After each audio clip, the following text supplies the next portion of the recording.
1-1.5-2% जो भी vote bank जहां से मिल सकता है उसको जोड़ रही है बीजेपी। एक और बात सुन लीजिए, मैं कब से अभी तो सुन लीजिए ना, मैं कब से आपकी बात सुन रहा, थोड़ा और सुन लीजिए, एकदम अच्छी शांति से मैं सुन रहा था। और एक मुद्दा ऐसा इनका है कि राज ठाकरे को इन्होंने प्यादा किस तरह से बनाया, बताता हूं मैं।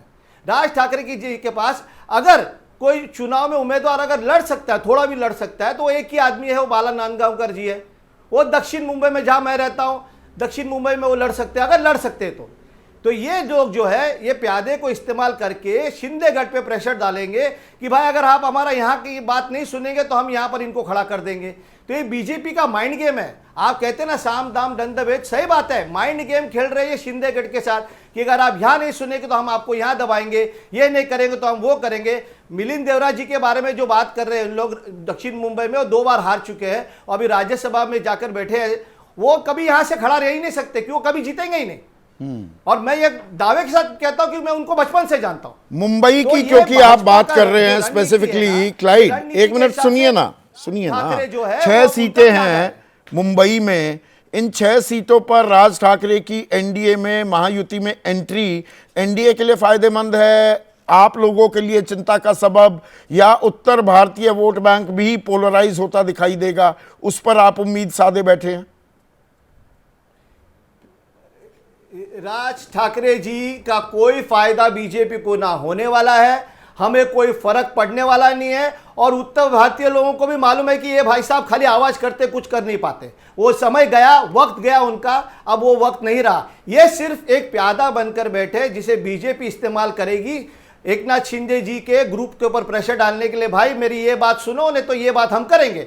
और जब वो काम हो जाएगा तो राज ठाकरे आपके प्रेशर की भी बात कर लें तो कोई फर्क नहीं पड़ता। मेरे सहयोगी ने जो जानकारी दी है 21 मार्च को आपके सीटों के बंटवारे का ऐलान हो जाएगा। वो कह रहे हैं 20, 18, 10 और वंचित बहुजन अघाड़ी को 4 सीटें मिलती हैं, तो वो किसके खाते से जाएंगी? 10 में क्या 4 सीटें आप ही को देनी पड़ेंगी, प्रकाश आंबेडकर को?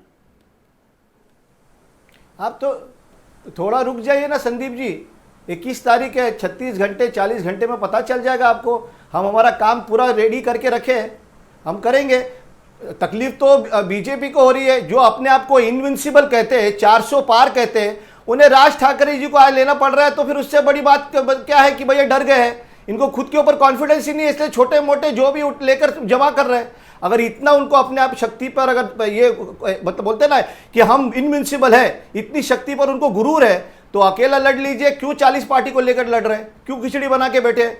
अकेला लड़ लीजिए चुनाव और जीत के दिखाइए 400 पार बीजेपी। ठीक है इनविंसिबल कृष्णा, क्लाइड ये कह रहे हैं ये दरअसल बीजेपी एक नाथ शिंदे गुट पर, आपकी पार्टी पर दबाव बना रही है कि जैसा हम कह रहे हैं जहां जहां कौन खड़ा करना है, किन सीटों पर खड़ा करना है, उसके लिए राज ठाकरे को ले आए हैं कि सुनते हो तो ठीक है, वरना राज ठाकरे का उम्मीदवार वहां से खड़ा हो जाएगा। शायद शरद पवार जी के प्रवक्ता को ये पता नहीं कि सुप्रिया सुले जी सुबह से राज ठाकरे जी को न्योता दे रहे हैं कि महाविकास आघाड़ी में आए, और संजय राउत बहुत गुस्सा हो रहे हैं इस बात पर, और वो बोल रहे हैं कि सुप्रिया सुले कौन है, वो पार्टी का अध्यक्ष तो हमारे शरद पवार साहब है। हाँ। तो उनको कौन न्योता दे रहा है, ऐसा संजय राउत जी बोल रहे हैं राज ठाकरे जी के बारे में। तो देखिए, इनके अंतर्गत मामले में हम नहीं पढ़ना चाहते। हमारा एक ये है जो अभी जो मतलब कोई दबाव नहीं है ना, राज ठाकरे के आने के चलते दबाव में तो नहीं आ गए? नहीं, हमको तो कोई दबाव नहीं है। क्लाइड पर आपसे भी रिस्पॉन्स चाहूंगा, एक सेकंड। वो सुप्रिया सुले की बात ठीक कह रहे हैं, आप तो खुद न्योता देते घूम रहे हैं कि सब महाराष्ट्र के विकास के लिए साथ आइए, सबके लिए दरवाजा खुला है। संदीप जी, ये अगर जहां पर सुप्रिया सुले जी ने राज ठाकरे को न्योता दिया वो वीडियो दिखा ले तो मैं मान जाऊंगा।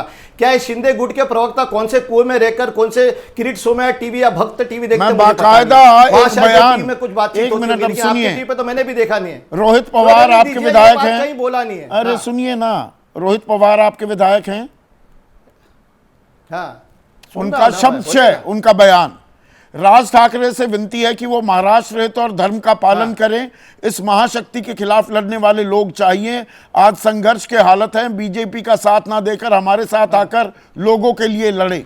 आपके विधायक कह रहे हैं। नहीं तो नहीं ठीक है, तो अभी तो ये मैं पूछना चाहता हूं ना कि कौन सी टी पर देख रहे हैं।